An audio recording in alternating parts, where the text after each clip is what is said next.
अस्सलाम वालेकुम, this is Amar academy from online Quran and biology learning. बच्चों, आज हम 10th क्लास की बायो और चैप्टर नंबर 2 और जो हमारा टॉपिक है आज का वो है हमारे पास ऑस्मोटिक एडजस्टमेंट इन प्लांट। ये आज का हमारा टॉपिक है। इससे पहले हमने 10th क्लास का जो चैप्टर हमने जो हमने रीड आउट किया था वो हमारे पास था एक्सक्रीशन इन प्लांट के प्लांट कौन कौन से केमिकल्स को एक्सक्रीट करते हैं और वो कैसे करते हैं, ये सारा हमने इसको स्टडी किया था। और आज हम पढ़ते हैं ऑस्मोटिक एडजस्टमेंट इन प्लांट। तो ये आज का टॉपिक है, तो इसको हम स्टार्ट करते हैं। बच्चों, स्टार्ट करने से पहले अगर आप मेरे चैनल में नए हैं तो चैनल को सब्सक्राइब कर लें, बेल आइकन को ऑन कर लें और अपने फ्रेंड्स और फैमिली मेम्बर्स को शेयर करें। तो चलो बच्चों, टाइम वेस्ट किए बिना ही अपना जो टॉपिक है वो स्टार्ट करते हैं। तो ऑस्मोटिक एडजस्टमेंट इन प्लांट यानी कि प्लांट जो है वो ऑस्मोटिक के जरिए किस तरह एडजस्टमेंट करते हैं ये हमें देखना है। लेकिन उसके लिए 3 टर्म्स हैं। फर्स्ट वाली वहाँ पे दी गई है हाइड्रोफाइट्स, सेकंड वाली दी गई है जीरोफाइट्स और थर्ड वाली दी गई है हालोफाइट्स, जो कि नेक्स्ट पेज पे दी गई है, जो कि ये है। ठीक है, तो हम इनको एक एक करके डिस्कस करते हैं। सबसे पहले हम डिस्कस करते हैं इसको हाइड्रोफाइट्स को। हाइड्रोफाइट्स क्या होते हैं? तो बच्चों ये पहले हम इसके मतलब की तरफ चलते हैं। सबसे पहले ये है कि ये 2 वर्ड है, एक हमारे पास है हाइड्रो और दूसरा हमारे पास है फाइट्स। ठीक है, 2 वर्ड्स हैं ये। हाइड्रो मीन्स होता है वाटर, फाइट्स मीन्स होता है पौधे, यानी कि पानी वाले पौधे, उसको हम कहते हैं हाइड्रोफाइट्स। तो इनकी हम बात करते हैं, जो पानी में रहते हैं उन पौधों की बात करते हैं कि उनकी स्ट्रक्चर कैसी होती है, वो किस तरह अपने आप को सर्वाइव करते हैं। Are the plants which live completely और partially submerge in fresh water. यहाँ तक बच्चों पॉइंट आउट कर लें, ये इसकी डेफिनेशन है। यानी कि हाइड्रोफाइट्स ऐसे पौधे हैं जो मुकम्मल या जुज़वी तौर पर यानी कि पार्शली आधे जो है वो पानी में मौजूद होते हैं, यानी कि उनकी रूट्स जो है वो पानी में होती हैं। ठीक है, फ्रेश वाटर में होती हैं। Such plant don't face the problem of water shortage. ऐसे पौधों को पानी की कमी का सामना नहीं करना पड़ता। They have develop mechanism for the removal of extra water from their cells. और कहते हैं कि इनके पास ऐसे मैकेनिज्म भी हैं कि ये अपने सेल्स से एक्स्ट्रा पानी को आराम से निकाल सकते हैं। Hydrophytes have broad leave. कैसे निकालते हैं वो आगे बता रहा है। वो कह रहा है कि हाइड्रोफाइट्स के जो पत्ते होते हैं, लीव्स जो होते हैं, वो लार्ज होते हैं, बड़े बड़े होते हैं। और बड़े होने की बात क्या है, number of stomata on their upper surface. और इनके जो स्टोमेटा होते हैं वो आमतौर पर अपर सरफेस पे होते हैं और बहुत ज़्यादा होते हैं। This characteristic help to the remove the extra amount of water. कहते हैं कि ये खसूसियात के पत्तों का बड़ा होना और इनके जो स्टोमेटा है वो स्टोमेटा अपर सरफेस पे होना और ज़्यादा होना, ये खसूसियात ये करती है कि ये एक्स्ट्रा पानी को जो ना वो बाहर रिमूव कर लेते हैं। ठीक है, एक्स्ट्रा वाटर को। The most common example such as plant of water lily. इसकी सबसे आम मिसाल जो है वो वाटर लिली की है। ठीक है, तो ये हमारे पास हाइड्रोफाइट्स यानी कि ये पानी में रहते हैं और इनको पानी की कमी का मसला नहीं होता।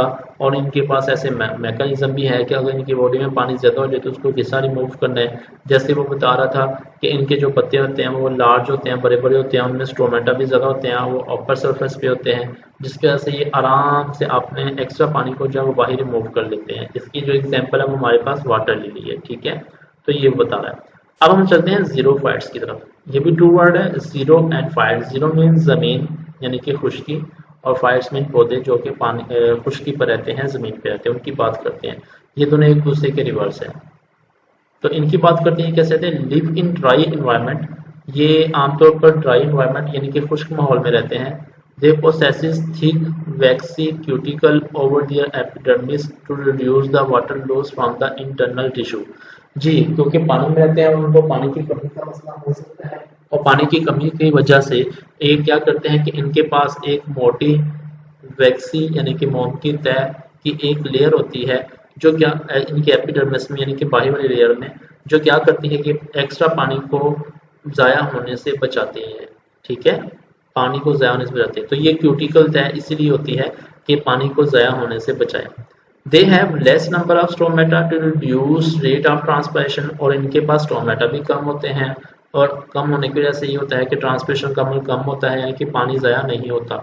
और दूसरा ये है कि जो होते हैं वो लोअर साइड पे होते हैं। Such plant deep root to absorb maximum water from soil. और कहते हैं इनकी जो रूट्स होती हैं वो डीप होती हैं, गहराई में होती हैं।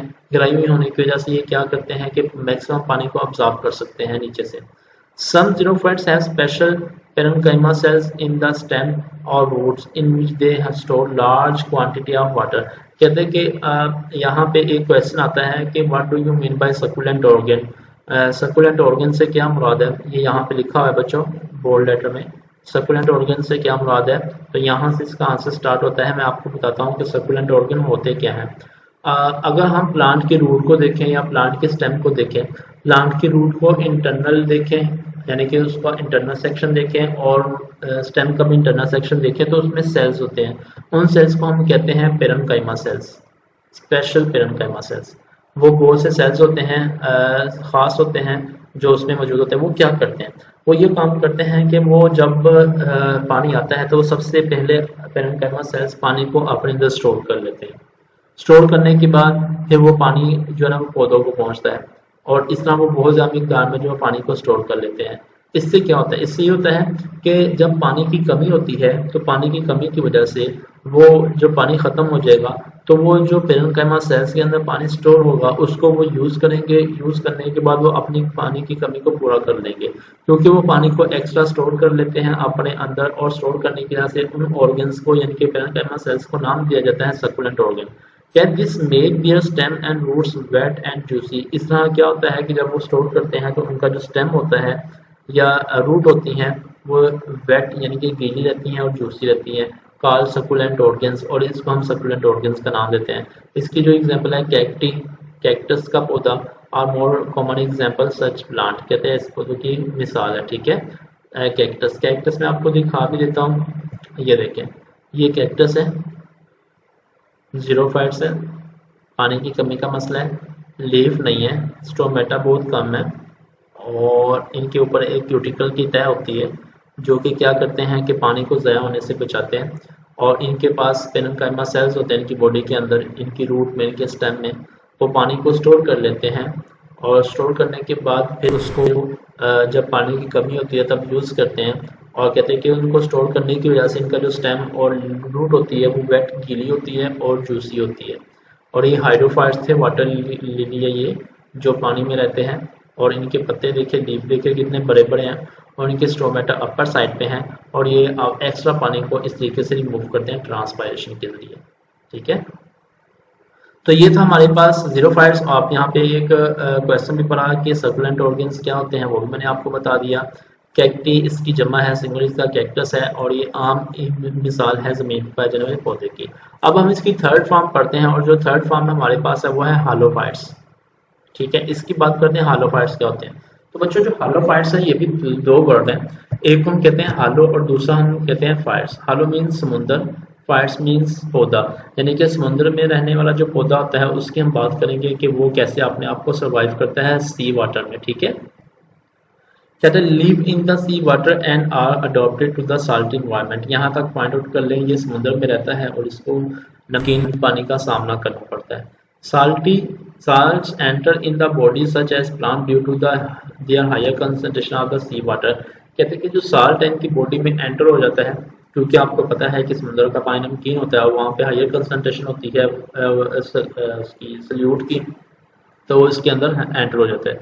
On the other hand water tend to move out there the cell and into the hypertonic sea water. और दूसरी तरफ क्या होता है कि पानी जो है वो यहाँ से रिमूव हो जाता है। इसका मतलब ये है कि समुद्र का जो इन्वायरमेंट है वो कैसा है, वो हाइपरटोनिक है। हाइपरटोनिक का मतलब है कि ज़्यादा सल्यूट वाला इन्वायरमेंट है, सल्यूट ज़्यादा है, पानी कम है। और व्हेन साल्ट एंड, अब देखें तो ये समुद्र में रहते हैं पौधे और इनको नमकियात की ज़्यादती का सामना करना पड़ता है और पानी की कमी का। और ये फिर किस तरह अपने आप को सर्वाइव करते हैं, इतने सारे नमक को किस तरह झेलते हैं और उसमें कैसे रहते हैं, ये मैं अब आपको बताने लगा हूँ कि ये कैसे वहाँ पे सर्वाइव करते हैं। तो यहाँ से आपने बच्चों जरा गौर से सुनना है। When salt enter into cells, जब साल्ट सेल्स के अंदर एंटर होता है, जब साल्ट सेल्स के अंदर एंटर होता है, plant carry out active transport to move hold large amount of salt in vacuoles. अब यहाँ पे मैं थोड़ा सा आपको समझाना चाहता हूँ कि आपको थोड़ा सा याद करवाना चाह रहा हूँ। आपने पढ़ा था कि जो प्लांट सेल्स का वैक्यूल होता है वो काफ़ी लार्ज होता है, बड़ा होता है। ठीक है, और उसका जो न्यूक्लियस है वो साइड पे होता है ड्यू टू लार्ज वैक्यूल की वजह से। अब होता कुछ इस तरह से है कि जब साल्ट जो है वो सेल्स के अंदर एंटर होता है तो सेल्स क्या करते हैं, सेल्स एक्टिव ट्रांसपोर्ट करता है। एक्टिव ट्रांसपोर्ट यानी कि एनर्जी लगा के उस साल्ट को ट्रांसपोर्ट करता है। कहाँ पे ट्रांसपोर्ट करता है? वैक्यूल में, ठीक है। बहुत ज़्यादा तादाद में एनर्जी लगा के वो साल्ट्स को वैक्यूल के अंदर स्टोर करता रहता है। अब क्या होता है कि वैक्यूल जो है वो भर जाता है साल्ट से। Salts are not allowed to move out through the semi permeable membranes the vacuum. अब यह है कि जब यहाँ पे आ जाता है साल्ट, अब उस साल्ट को बाहर नहीं निकालने दिया जाता, यानी कि वो साल्ट इसके अंदर ही रहता है। सेमी परमिएबल मेम्ब्रेन को इजाज़त दी जाती है कि वो साल्ट को बाहर ना निकाले। अब साल्ट जो है वो वैक्यूम के अंदर रहेगा। अब इस तरह क्या होगा? So the sap of vacuum remain even more hypertonic than the sea water। अब इस तरह ये होगा कि जब वो अपने वैक्यूम के अंदर साल्ट को स्टोर करता जाएगा तो एक कंडीशन ऐसी आएगी कि साल्ट जो है वो यहाँ पे नमक जो है वो वैक्यूम के अंदर ज़्यादा होगा और यहाँ पे कंडीशन ले लेगा हाइपरटोनिक की। पहले हाइपरटोनिक कहाँ पे था? समुद्र में। अब हाइपरटोनिक कहाँ पे हो गया? या वैक्यूम के अंदर, ठीक है, सी वाटर के। अब जब हाइपरटोनिक यहाँ पे हो गया सी वाटर में, तो अब मजीद जो पानी का जो नमक है वो मजीद सेल्स के अंदर एंटर नहीं होगा। क्यों नहीं एंटर होगा? क्योंकि सेल्स ने अपने अंदर ऑलरेडी इतना नमक स्टोर कर लिया है कि उसकी जो मिकदार है सेल की वो ज़्यादा हो जाती है सेल्स में और बाहर कम हो जाती है। अब मजीद जो मतलब साल्ट है वो अंदर एंटर नहीं होगा। In this way water does not move out the cells. अब इस तरह जो पानी है वो सेल्स से बाहर भी नहीं जाएगा। Many sea glasses are included in this loop. बहुत सारे समुद्री घास जो होती है वो इसमें शामिल है, ठीक है। तो जब वो बाहर नहीं जाएगा तो वो इस तरह को सर्वाइव करेंगे। तो इस तरह जो पौधे हालोफाइट्स यानी कि समुद्री पौधे हैं वो अपने आप को सर्वाइव करते हैं। तो ये बच्चों आपने याद रखना है, ये एक इम्पोर्टेंट बात है। यानी कि वैक्यूल के अंदर वो एक्स्ट्रा साल्ट्स को अपने अंदर जमा कर लेते हैं और एक कंडीशन ऐसी आती है कि सेल्स के अंदर वैक्यूल के अंदर हाइपोटोनिक कंडीशन हो जाती है और बाहर जो है ना वो पानी की साल्ट की मिकदार कम हो जाती है, जिसकी वजह से मजीद साल्ट अंदर नहीं भेजा जाता और पानी बाहर नहीं आता, जिसकी वजह से वो समुद्री पौधे जो है वो पानी के अंदर अपने आप को सर्वाइव करते हैं। सी ग्रासेस की जो है एग्जाम्पल है, ठीक है। अब ऑस्मोसिस क्या होती है? ऑस्मोसिस आपको बताना चाह रहा रिकॉल जो आपने पहले भी पढ़ा था। Osmosis the movement from hypotonic solution, यानी कि जहाँ पे सोल्यूट कम होता है वहां से ये मूव करते हैं उस सोल्यूट की निस्बत जहाँ पे सोल्यूशन ज्यादा होता है सेमी परमिएबल मेम्ब्रेन के जरिए। ये आपको रिकॉल करवा रहा है चैप्टर नंबर 4 में आपने ऑस्मोसिस की डेफिनेशन पढ़ी थी 9th क्लास में, और यहाँ पे आपको फिर दोबारा बता रहा है। या आपको याद होनी चाहिए क्योंकि ये जो यहाँ पे कॉन्सेप्ट दिया गया है अभी कि वो हाइपरटोनिक क्या है और वो किस तरह ऑस्मोसिस के जरिए एक्टिव ट्रांसपोर्ट के जरिए उसको नमक को वैक्यूल के अंदर स्टोर करता है, ये इसी की है बच्चों। तो इसलिए आपको इसका डेफिनेशन पता होनी चाहिए। तो ये बच्चों हमारे पास 3 थे, हमारे पास ज़मीन में पाए जाने वाले पौधे और पानी में पाए जाने वाले पौधे और समुद्र में पाए जाने वाले पौधे। इन तीनों की हमने कंडीशंस को पढ़ा और आपको पता होना चाहिए कि वो कैसे होते हैं और कैसे सर्वाइव करते हैं खुद को। कल हम इंशाल्लाह ऑस्मोसिस इन एनिमल्स यानी कि ह्यूमंस में पढ़ेंगे। प्लांट का जो टॉपिक है वो हमारा कंप्लीट हो गया। इस टॉपिक को बच्चों आप पूरा सुनिएगा, पूरा सुनेंगे आपको समझ आएगी और जहाँ से समझ ना आए वहाँ से आप मुझे कमेंट सेक्शन में जाके कमेंट्स में पूछ सकते हैं। मैं इंशाल्लाह आपको उसका आंसर जो है वो जरूर दूंगा, ठीक है। तो इंशाल्लाह नेक्स्ट टॉपिक के लिए हमें इजाज़त दीजिएगा, हम फिर आपको मिलेंगे नेक्स्ट टॉपिक के लिए। तब तक अल्लाह हाफिज़।